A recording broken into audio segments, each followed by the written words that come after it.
భారత్కు సంబంధించి ఒక రెడ్ లైన్ ఉంటుంది. ఈ రెడ్ లైన్ను ఎవరూ కూడా దాటకూడదు. ఒకవేళ మీరు దాటాలి అనుకుంటే మీరు ముందు రష్యాను ఎదుర్కోవాల్సి ఉంటుంది. అంటే భారత్తో యుద్ధము అంటే భారత్ను ఎవరైనా టచ్ చేయాలని చూస్తే ముందు మీరు రష్యాను ఎదుర్కోవాల్సి ఉంటుంది. ఇది ఎవరు? వ్లాదిమిర్ పుతిన్ గారు చెప్తున్న మాటలు. డిసెంబర్ నెల ఈయన రాబోతున్నారు. మీకు వరుస పెట్టి భారత్కు సంబంధించి ఇలాంటి వార్తలు, అంటే రష్యా పూర్తిగా భారత్ వైపే ఉంది అని చెప్పడానికి ఎన్నెన్నో రిపోర్ట్స్. ఎందుకండి సడన్గా పుతిన్కి రష్యాకు ఏమైంది? మనతో ఇలాంటి ఒక స్నేహాన్ని వాళ్ళు ఎందుకు కోరుకుంటున్నారు? అసలు భారత్కి వచ్చిన ఆపద ఏమిటి? అంటే 1971లో భారత్ వేరు, 2025లో ఈ న్యూ ఇండియా టోటల్గా వేరు. అయినా కూడా అదే రష్యా, అప్పటి యుఎస్ఎస్ఆర్, ఇవాళ మీకు రష్యా. సో వీళ్ళు ఎందుకు ఎప్పుడు కూడా మనకి లాయల్గా ఎందుకు ఉంటున్నారు అంటే భారత్ను పూర్తిగా ఎన్సర్కిల్ చేయడానికి అమెరికా ప్రయత్నాలు చేస్తున్నట్టుగా వార్తలు. ఏ ఆధారముతో ఇది మాట్లాడాలి అంటే బంగ్లాదేశ్ వద్ద సెయింట్ మార్టిన్ ఐలాండ్స్ చూడండి, ఈ దొంగల ముఠ మీకు మహమ్మద్ యూనస్, ఇతనిని జో బైడెన్ అపాయింట్ చేశాడు. ఇవాళ అమెరికా అధ్యక్షుడు డొనాల్డ్ ట్రంప్. అయినా కూడా సెయింట్ మార్టిన్ ఐలాండ్స్ మాది, ఇక్కడ మేము ఒక మిలిటరీ బేస్ను పెట్టబోతున్నాము. షేక్ హసీనా ఎదిరించిన విషయం ఇదే. మనకు ఆవిడ చెప్పారు, తరువాత ఏకంగా ఆవిడనే తరిమి వేశారు. సో ఇవాళ ఇక్కడ ఒక మిలిటరీ బేస్ పెట్టడానికి మీకు అమెరికా వాడు రెడీ అయిపోయాడు. అంటే ఏంటి? భారత్ యొక్క బ్యాక్ యార్డులో అమెరికా వాడికి సంబంధించిన మిలిటరీ ఇన్స్టాలేషన్. సరే, అయిపోయిందా? ఇంకొక వైపు అంటే అసీం మునీర్ పదే పదే అమెరికా వెళ్ళడము, డొనాల్డ్ ట్రంప్ని డైరెక్ట్గా కలవడం.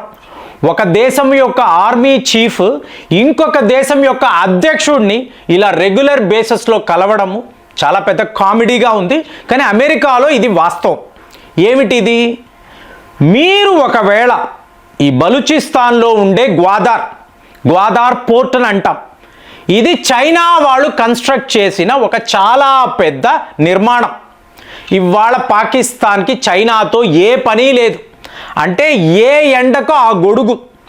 చైనాతో ఇక మాకు ఏ పని లేదు. ఐరన్ బ్రదర్ అన్నాము, అది తుప్పు పట్టిన బ్రదర్. సో మాకు ఎక్కడా ఎటువంటి ఫైనాన్స్ ఇవ్వడం లేదు. సరే, అప్పులు ఇవ్వవయ్యా బాబు అంటే ముందు ఇంట్రెస్ట్ కట్టు అంటున్నాడు.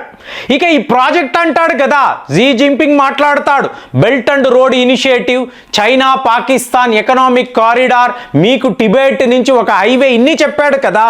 కానీ మాకేంటి ఒరిగింది? మా ఆర్మీకి కావలసిన డబ్బు ఇవ్వడం లేదు కదా. వీడిని తన్ని తగలేయండి, వాడు నష్టపోవడం, తర్వాత మాకు చైనా వల్ల ఎటువంటి లాభము లేదు.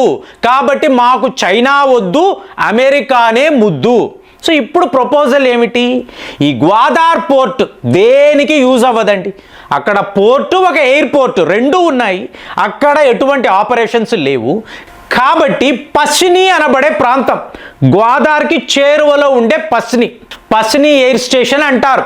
ఇక్కడే పాకిస్తాన్ వాడు అమెరికాకు సంబంధించిన F-16 విమానాలను దాచి ఉంచాడు. అయినా కూడా ఆపరేషన్ సింధూర్లో మనము వెళ్ళి ఈ విమానాలను ధ్వంసము చేశాము. సో ఈ పస్ని అనబడే ప్రాంతం ఉంది చూసారా, ఇక్కడ ఒక కొత్త పోర్ట్ నిర్మాణము చెయ్యండి. అక్కడే ఒక నేవల్ బేస్ పెట్టుకోండి. మీ మిలిటరీకి సంబంధించిన క్యాంపులు పెట్టుకోండి. పాకిస్తాన్ వాడు ఏం చేస్తున్నాడు?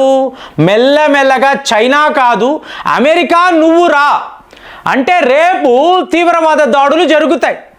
మళ్ళీ మనము పాకిస్తాన్ మీదే ఎయిర్ స్ట్రైక్స్ చేయడానికి వెళతాం. కానీ అక్కడ అమెరికా యొక్క నేవల్ బేసు, అమెరికాకు సంబంధించిన యుద్ధ విమానాలు ఉంటాయి. ఇప్పుడు మనం ఏం చెయ్యాలి?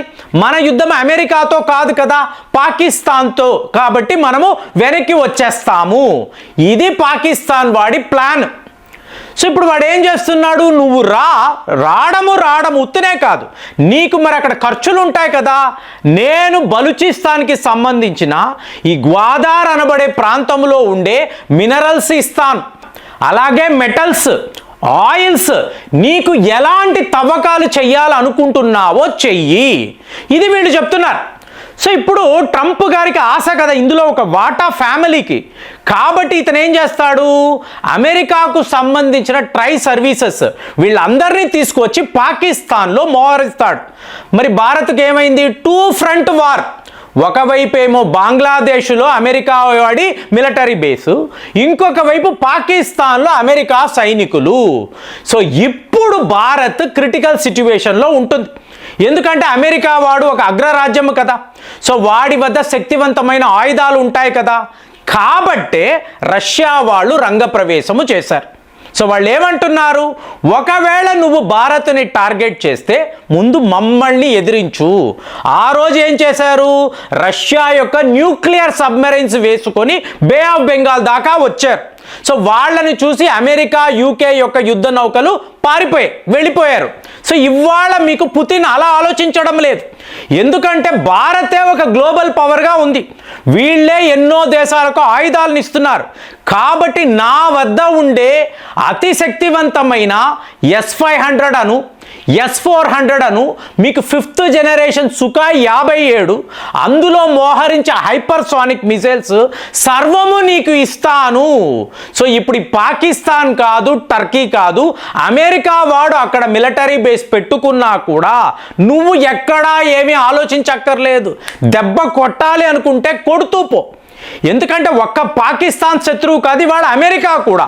అమెరికా వాడు ఒకవేళ తోక ఆడించాడా, నేను నీకు సపోర్ట్గా వస్తాను. దీనినే రిక్ అని అంటున్నారు. రష్యా, ఇండియా, చైనా రష్యా యొక్క ఆప్త మిత్రుడు కాబట్టి భారత్ను డిఫెండ్ చేయడానికి చైనా కూడా వస్తుంది. ఎందుకు, చైనా వాడు ఆ స్థాయిలో నష్టపోయాడు, పాకిస్తాన్ వాడి వల్ల తీవ్ర స్థాయిలో నష్టము. కానీ పాకిస్తాన్ ఏం చేసింది, ప్లేటు పిరాయించి అమెరికా వాడి వైపు వెళ్ళిపోయారు. ఇప్పుడు ఈ గ్వాదార్ పోర్టు ఆపరేషనే ఉండదు కదా, అక్కడ అమెరికా సైనికులు అనుకోండి, ఆటోమేటిక్గా చైనా ట్రూప్స్, చైనా అధికారులు అక్కడికి వెళ్ళలేరు కదా. దాంతో ఒక్కసారిగా చైనా కూడా భారత్ వైపు వచ్చేస్తే అప్పుడు మీరు సమీకరణ చూడాలి. పాకిస్తాన్, అమెరికా, ఇక్కడ భారత్, రష్యా, చైనా. సో ఇలాంటి ఒక క్యాల్కులేషన్స్లో మీకు పుతిన్ గారు చాలా పెద్ద స్ట్రాటజీతో ఈయన భారత్ వస్తున్నారు.